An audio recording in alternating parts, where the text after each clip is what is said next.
What if everything you've been taught about sex, its purpose, its power, and its place in your life, was only a fragment of a far greater truth?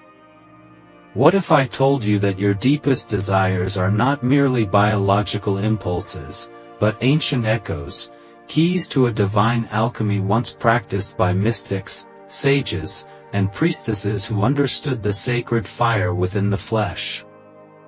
This isn't simply about intimacy or physical pleasure. It's not about lust, sin, or even love in the limited way we often define it. This is about a force, cosmic, creative, and deeply mystical. A force that has long served as a bridge between dimensions, a portal through which the mortal communes with the divine. Long before organized religion demonized or distorted it, and long before society reduced it to taboo or titillation, sex was revered as a spiritual technology, a rite of awakening, a tool of inner transformation, a living symbol of creation itself. Those who knew its true power understood that within the act of sacred union lies a dormant energy, one that could be harnessed to ascend, to merge dualities, to activate the sleeping gods within. This knowledge was not lost, it was buried, suppressed, hidden behind veils of shame and silence. Feared because of the liberation it brings. Feared because of the power it returns to the soul. And now, that ancient call is returning. The veil is thinning. You are being summoned to remember what your soul has never truly forgotten. In this journey, we will delve deep into the forgotten sacredness of sexuality.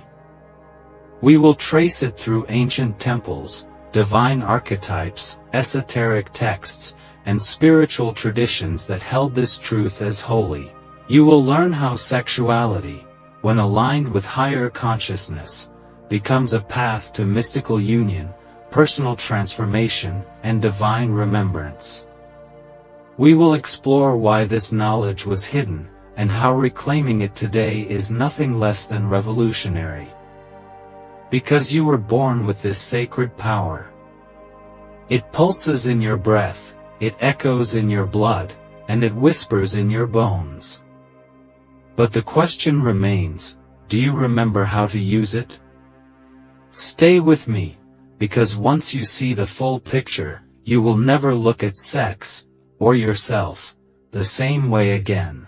To truly understand the spiritual dimension of sex, we must first travel backward, into the mists of ancient time, where temples were not just places of worship, but living maps of the cosmos. In the sacred lands of ancient Egypt, India, Mesopotamia, and beyond, sex was never merely physical.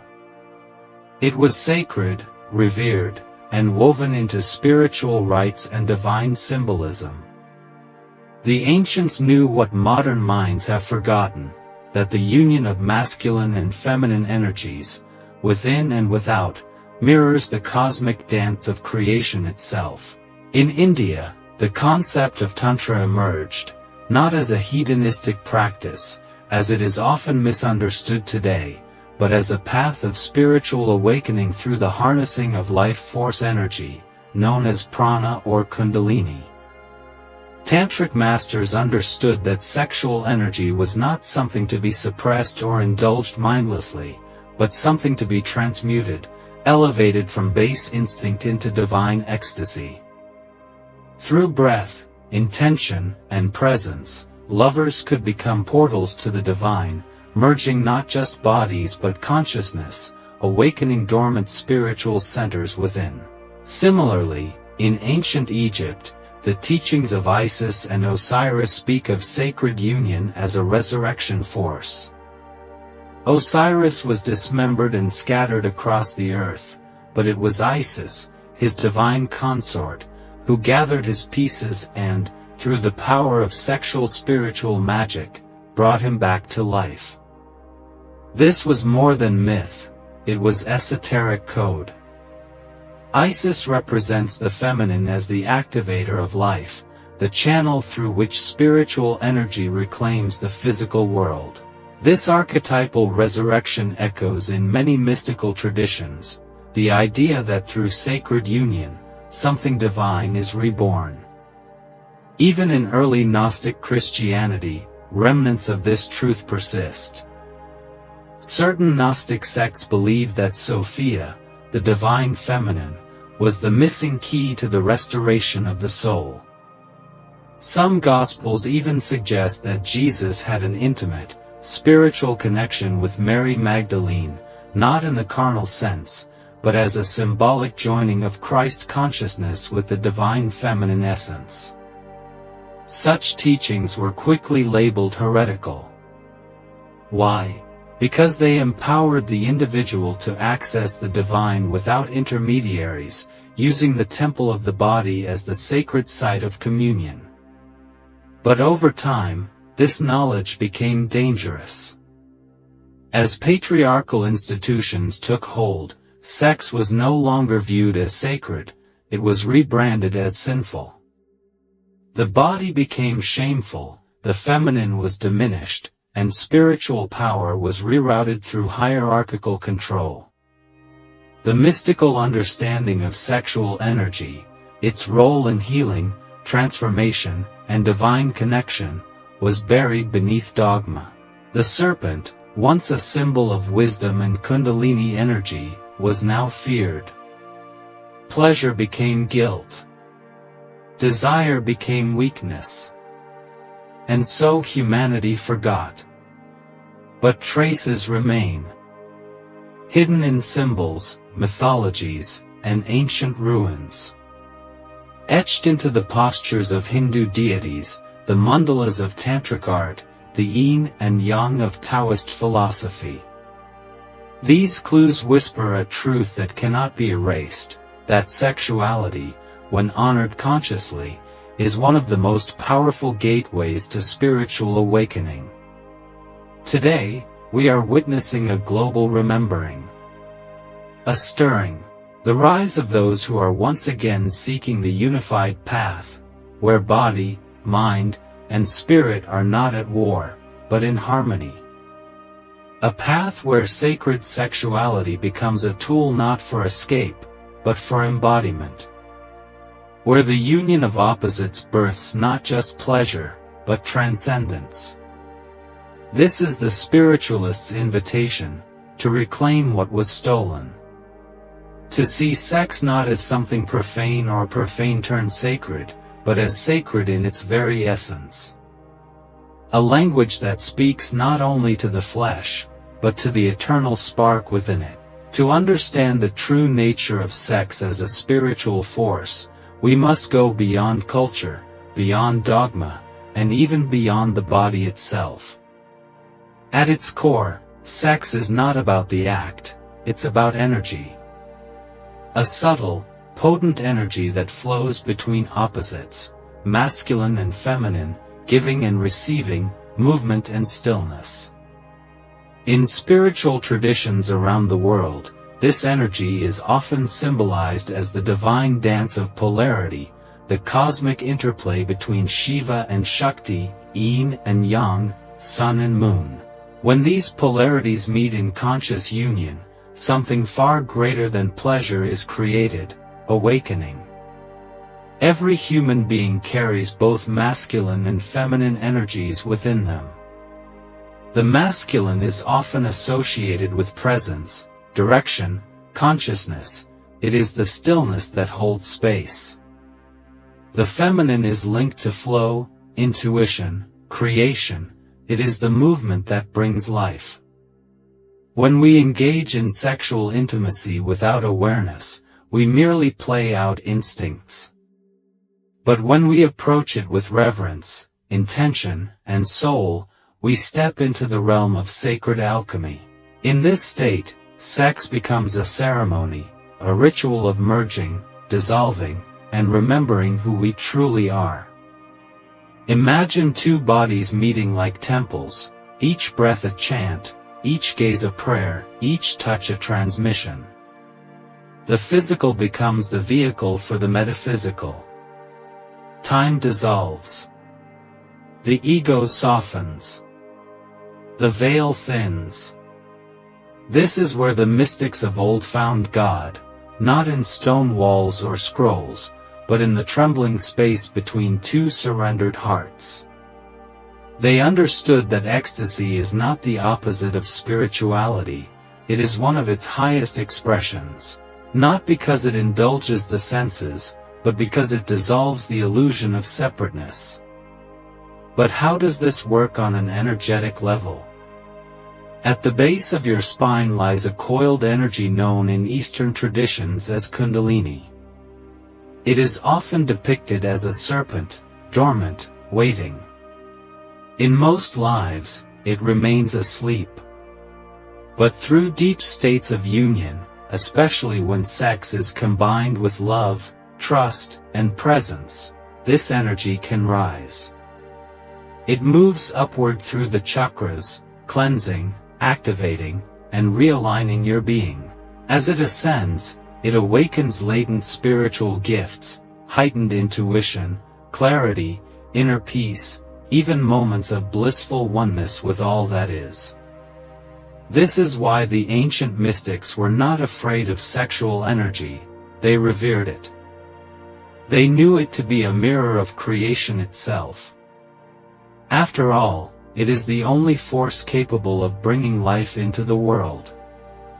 But beyond physical birth, it also holds the power to birth consciousness. When harnessed wisely, sexual energy becomes the fuel for spiritual rebirth, not to escape the body, but to fully inhabit it, to sanctify it, to turn it into a living temple. And yet, society has programmed us to see sex as separate from the sacred. We've been told it is either indulgent or impure, carnal or shameful. We've been conditioned to view it through a fractured lens, either obsessively fixated on it or completely repressed. Both are distortions. Both drain the sacred of its essence. The truth lies in balance. Not in abstinence for its own sake, and not in indulgence without awareness. But in a third path, the path of sacred union. This path teaches us to honor the body not as a distraction from spirit, but as its expression. To approach intimacy not as consumption, but as communion. And to see every embrace, every touch, every breath shared between lovers as a potential portal to divinity. There's a reason ancient temples once displayed erotic carvings on their walls. The Khajuraho temples in India, for instance, are adorned with intricate depictions of lovers entwined in ecstatic union. These weren't pornographic, they were sacred instructions, metaphors for spiritual truths. They were reminders that the divine does not live in denial of the body, but within it. That pleasure, when met with presence, becomes praise. In this light, sex is no longer something we do. It becomes something we enter. A sacred space. A mirror. A mystery. And through it, we come face to face not just with another, but with the infinite that pulses beneath our skin. To delve deeper into the spiritual dimensions of sex, we must confront the paradoxes and myths that surround it, because the sacredness of sex is not found only in light, but in shadow. It is in the tension between desire and devotion, surrender and control, form and formlessness, that the most profound truths emerge. Sacred sexuality asks us not to escape our human nature but to descend fully into it with conscious awareness, so that we may ascend with wisdom. It is through the embrace of paradox that the spirit is revealed. One of the most pervasive myths is that spiritual growth demands celibacy, that the road to enlightenment requires the renunciation of bodily pleasure.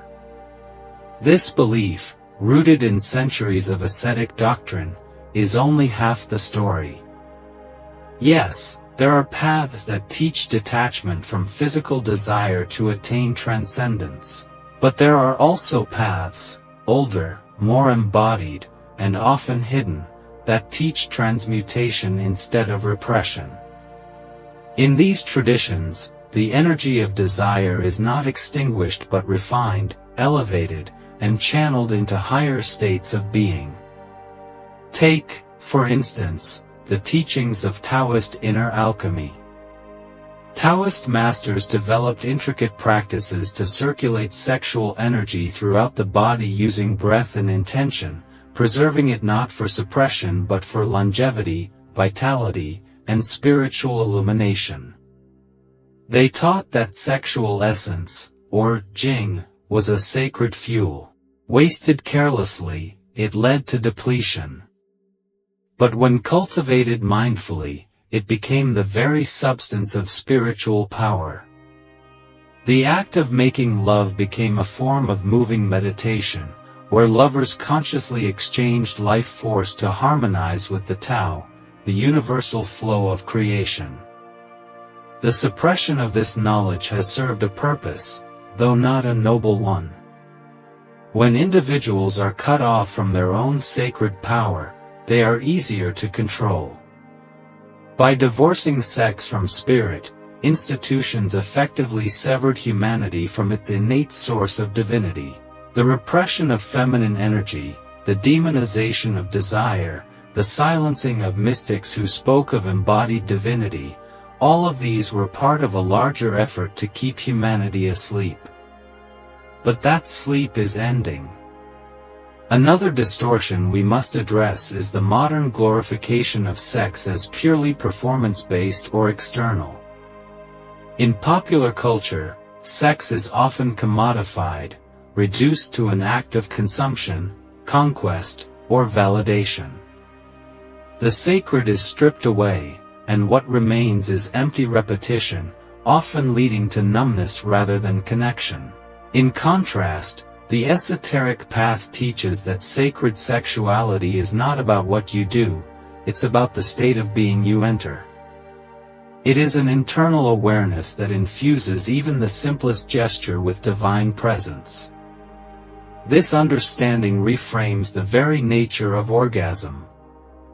Most people experience it as a fleeting physical release.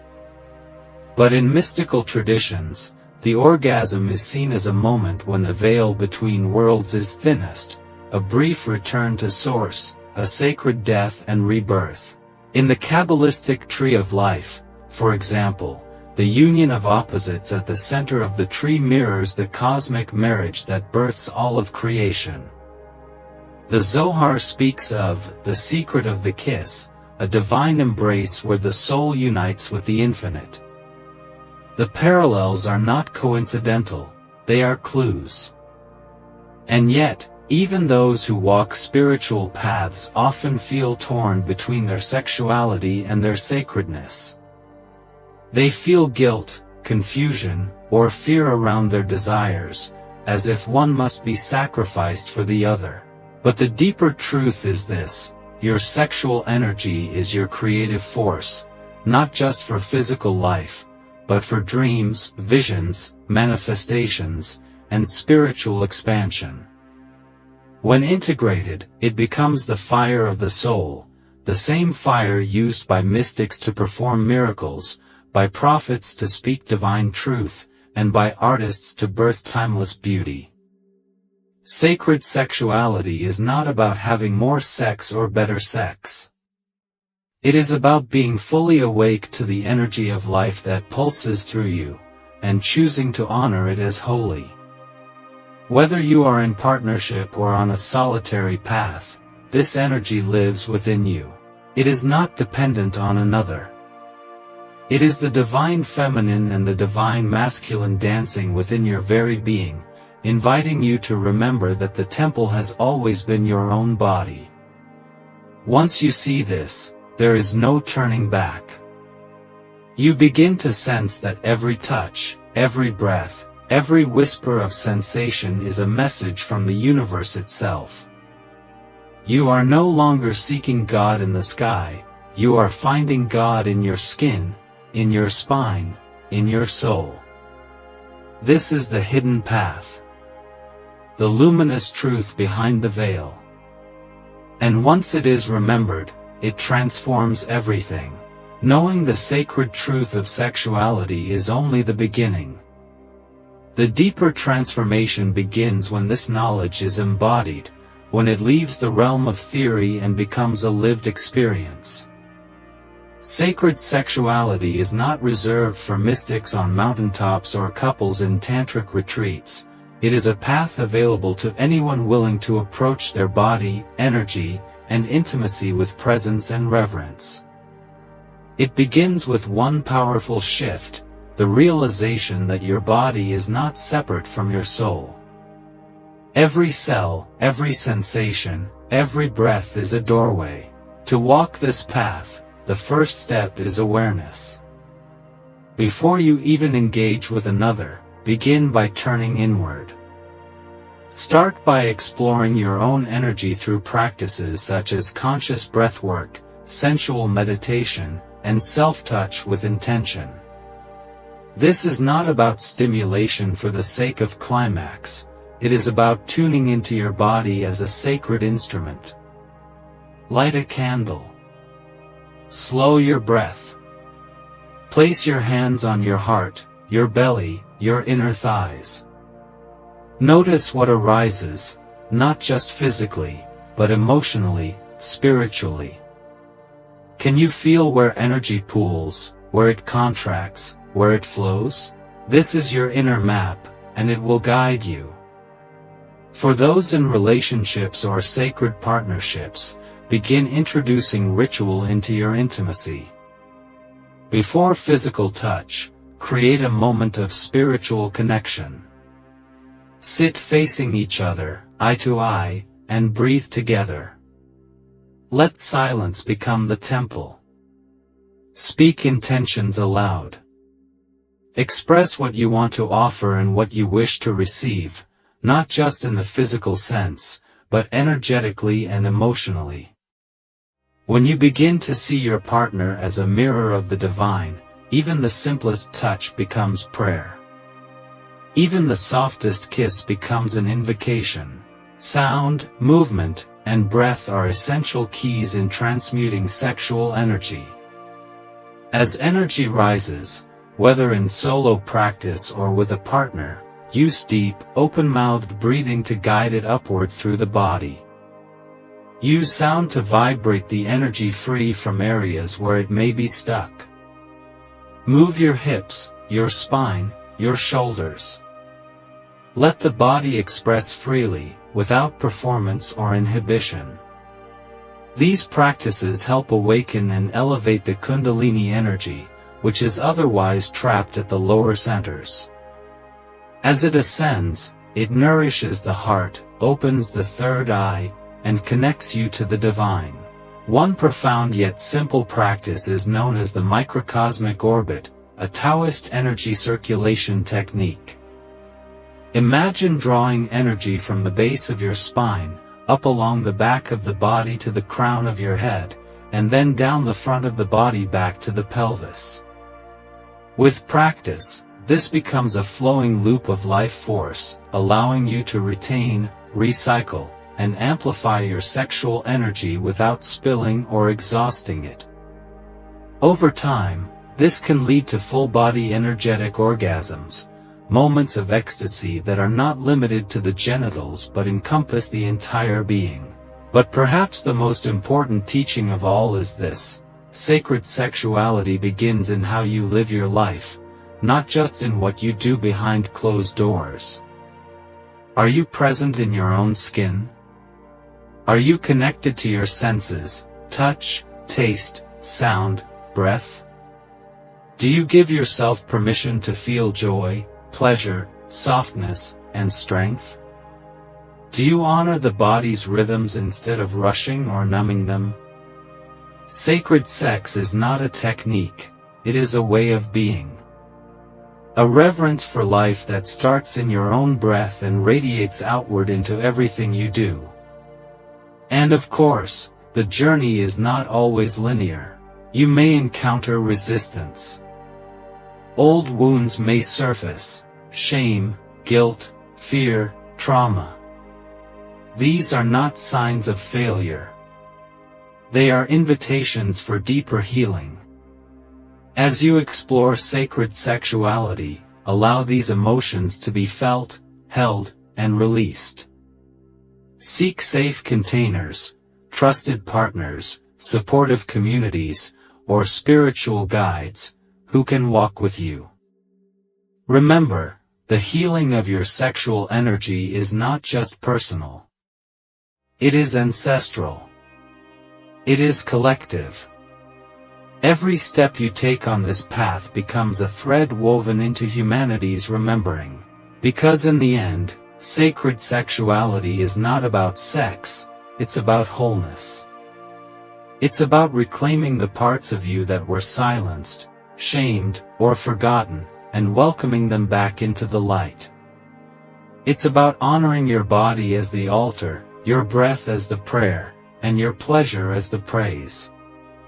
Sex and spirituality have always been entwined, like twin serpents coiled around the same sacred staff, seemingly opposite, yet born of the same source. To separate them is to sever something vital, something ancient and holy within us. The full story of sex and spirituality is not a tale of division, guilt, or shame, it is a story of remembrance. A story of returning to the truth that the divine is not distant or disembodied, but alive in your breath, your longing, your touch, and your becoming. When you embrace sacred sexuality, you do more than reclaim your power, you remember who you are. You remember that you are not broken or sinful for feeling deeply, for desiring intimacy, for seeking union. You are a living vessel of the sacred feminine and masculine, dancing through you in waves, calling you to awaken not in spite of your body, but through it. Every impulse, every sensation, every ache for connection is a sacred compass, pointing you back to your essence. This truth has been hidden not because it is weak, but because it is dangerously powerful. A sovereign human who understands their spiritual sexual energy can no longer be manipulated. They do not chase false gods or hollow approval. They become a light unto themselves. They become a priest or priestess of their own temple. And that is the greatest revolution of all, not rebellion through resistance, but through radiance. Not by escaping the flesh, but by infusing it with divine presence. Now you know the ancient secret: sex is not separate from your spiritual path, it is a spiritual path. One that begins not in performance, but in presence. Not in conquest, but in connection. And not in outward seeking, but in inward returning. You were never meant to choose between pleasure and purity, between desire and devotion. You were meant to remember that the union of the two is the holiest sacrament of all. So I leave you with this question: what if your next breath, your next touch, your next moment of intimacy, whether shared or solitary, was not just an act, but a prayer? What would change if you treated your own body as the altar, and your awareness as the offering? If this message resonated with you, share it with someone who is ready to remember. Like, comment, and subscribe for more journeys into ancient wisdom and modern awakening. This is just the beginning. The temple is open. The flame is lit. Now walk through the doorway, and reclaim your sacred fire.